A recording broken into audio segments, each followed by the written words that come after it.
নমস্কার বন্ধুরা, নিবাস কিচেন অ্যান্ড ব্লগে সবাইকে স্বাগতম। তো আজকে আমি আরেকটা নতুন ভিডিও নিয়ে হাজির হলাম। তো এখানে আমি এক ঝুড়ি আম নিয়েছি। আজকে আমের দুইটা আইটেম আপনাদের সঙ্গে শেয়ার করে নেব।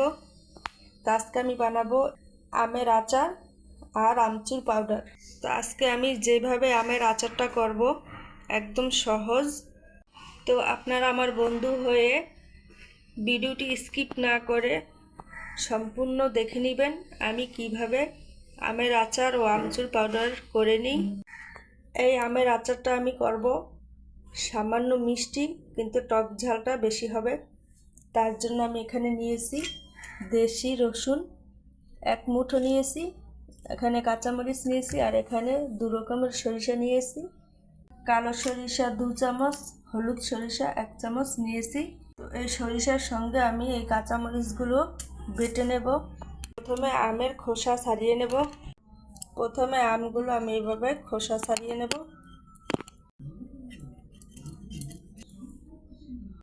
আচার বানানোর জন্য আমটা আমি এইভাবে কেটে নেব।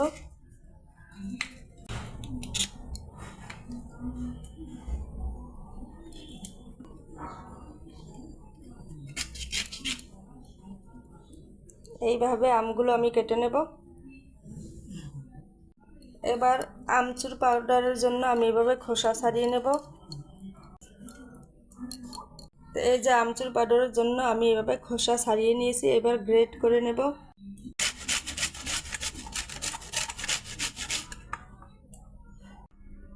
তো আমি এইভাবে সবকটা আচারের জন্য আমি এইভাবে কেটে নেব, আর আমচুর পাউডারের জন্য এইভাবে আমটাকে গ্রেট করে নেব। তো এই যে দেখুন বন্ধুরা, আমি 2 রকমের আম কেটে নিয়েছি। আচারের জন্য আমি এইভাবে কেটে নিয়েছি, আর আমচুর পাউডারের জন্য গ্রেট করে নিয়েছি। তো এখন তো আম পাকার সিজন হয়ে গেছে, তাই আমগুলো একটু পেকে গেছে। এগুলো একদম গাছের আম। আর যে আমচুর পাউডারের জন্য আম গ্রেট করে নিয়েছি তার আটিগুলো আমি এখানে নিয়ে নিয়েছি। তো এই আচারটা হবে একটু গলা টাইপের। তো এবার আমি সরিষা আর কাঁচামরিচটা বেটে নেব। তো একটা কথা বলে দিচ্ছি যে এই সরিষা বাটার সময় কোনো রকম জল ব্যবহার করবেন না, তার পরিবর্তে ভিনিগার দিয়ে সরিষাটা বেটে নেবেন। তো এই যে আমি ভিনিগার নিয়ে নিয়েছি, এবার এই সরিষার মধ্যে দিয়ে সরিষাটা আমি বেটে নেব। এইভাবে একটু একটু করে ভিনিগার দিয়ে দেব আর সরিষা বেটে নেব। এই যে দেখুন আমি এইভাবে সরিষাটা বেটে নিয়েছি। তো এই আমের আচার আর আমচুর পাউডার আমি কোনো রকম রোদ্দুরে দেওয়া ছাড়াই করে নেব। আমি কিভাবে করি আপনারা এইভাবে দেখে করে নেবেন। আমচুর পাউডার বানানোর জন্য এখানে আমি 1 চামচ লবণ দিয়ে দেব। এবার গ্রেট করা আমটাকে আমি মেখে নেব।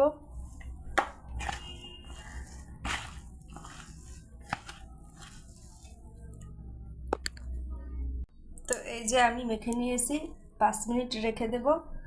এখন এই আচারের জন্য আমটা মেখে নেব। এখানে আমি হলুদ গুঁড়ো দিয়ে দেব 1.5 চামচ। তো এখন আমি লবণ দেব না।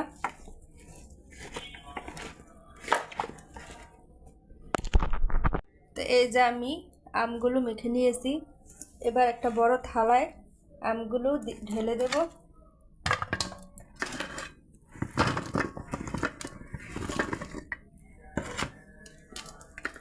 এবার আমটা আমি এভাবে বিছিয়ে দেব। এই যে দেখুন আমি এভাবে সাজিয়ে নিয়েছি। এবার আমি এগুলিকে চুলার নিচে দিয়ে দেব।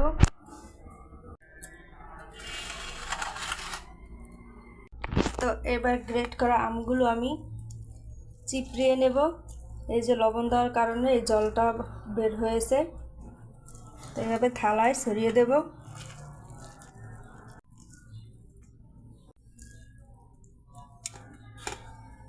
এই যে এইভাবে আমি থালায় বিছিয়ে নিয়েছি। এবার চুলার নিচে দিয়ে শুকিয়ে নেব।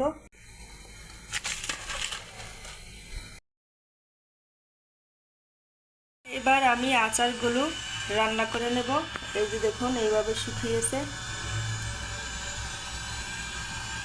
তার জন্য আমি এখানে দারচিনি, তেজপাতা আর শুকনো মরিচ নিয়েছি। এখন সরিষা তেল দিয়ে দেব। এই যে তেলটা গরম হয়ে গেছে, এবার ফোড়নগুলো দিয়ে দেব। তার সাথে এই যে আস্ত রসুন নিয়েছি, এগুলো দিয়ে দেব।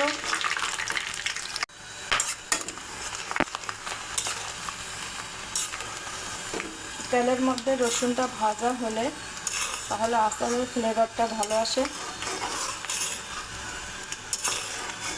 এবার আমি মশলা মাখানো আমটা দিয়ে দেব।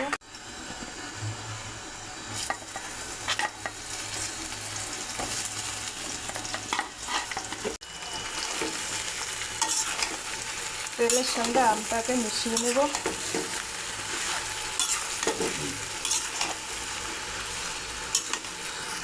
এই আমটাকে কিছুক্ষণ ভেজে নেব।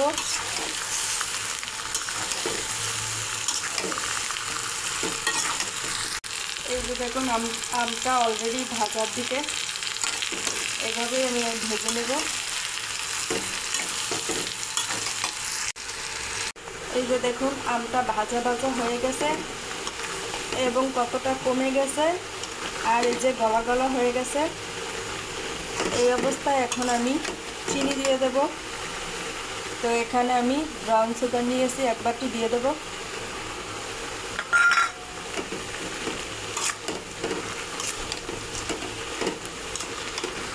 এবার লবণ দিয়ে দেব, 1 চামচ নিয়েছি।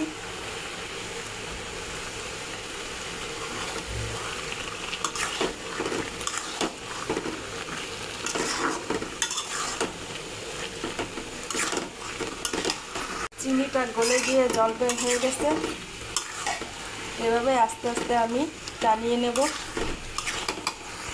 এই যে দেখুন জলটা টেনে গেছে। তো আজকেই আমি একবারে আচারটা কমপ্লিট করব না, আমি এই অবস্থায় রেখে দেব। বাকিটা কালকে বাকি মশলা দিয়ে আচারটা সম্পূর্ণ করে নেব।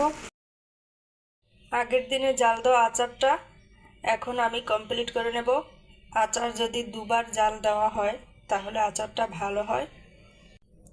এবার আমি চুলায় বসিয়ে দেব। এখানে আমি কিছু পাঁচফোড়ন নিয়েছি আর শুকনো মরিচ নিয়েছি, এগুলো আমি শুকনো তেলে গুঁড়ো করে নেব। আর আচারের ফ্লেভারটা ভালো আসার জন্য এখানে আমি 2টো বোম্বাই মরিচ নিয়েছি, ঝাল কম কিন্তু ফ্লেভারটা ভালো আসবে। আচারে দিয়ে দেব।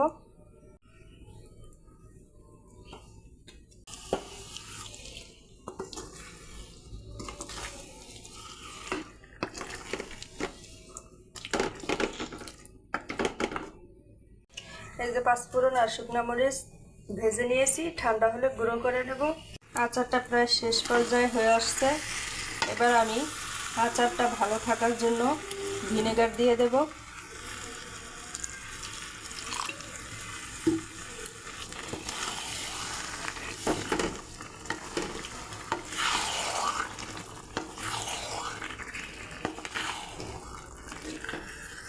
এবার মশলাগুলো গুঁড়ো করে নেব। প্রথমে শুকনো মরিচগুলো ভেঙে নেব। এই যে মরিচগুলো আমি আধ ভাঙ্গা করে নিয়েছি। এবার পাঁচফোড়নগুলো আমি গুঁড়ো করে নেব।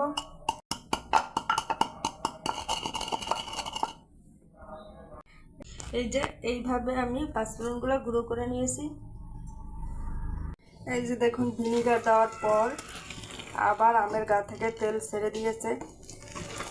তা আচারটা হয়ে গেছে। এবার আমি গুঁড়ো মশলাগুলো দিয়ে দেব, আবার মিশিয়ে নেব।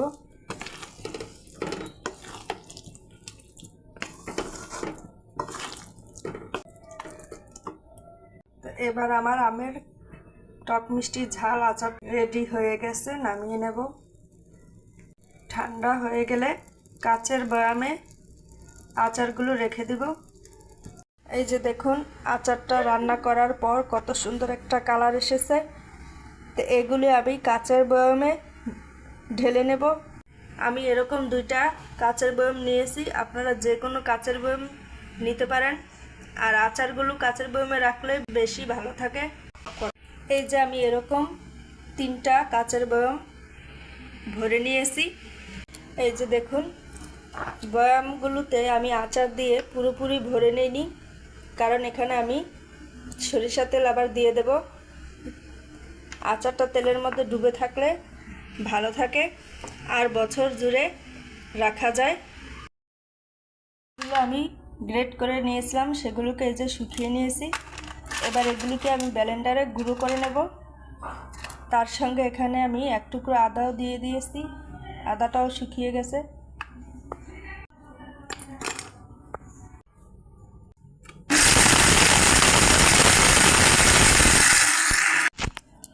এই যে দেখুন, এরকম গুঁড়ো করে নিয়েছি। এবার এগুলি আমি চেলে নেব। আর আদাটা দেওয়ানে দারুণ সুন্দর একটা গন্ধ বের হচ্ছে।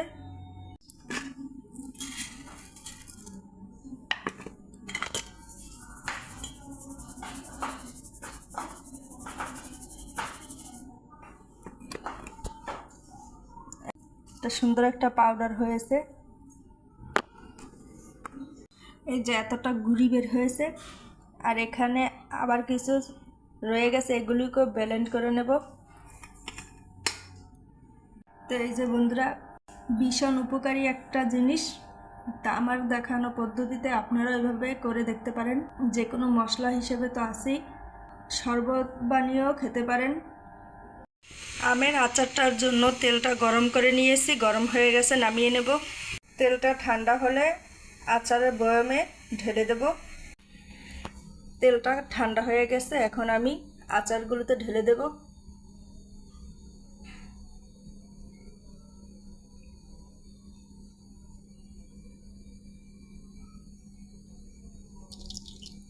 এই যে তেলটা দিয়ে আমি আচারটা ডুবিয়ে রেখেছি, তাতেই আচারটা ভালো থাকবে, বছর জুড়ে খাওয়া যাবে।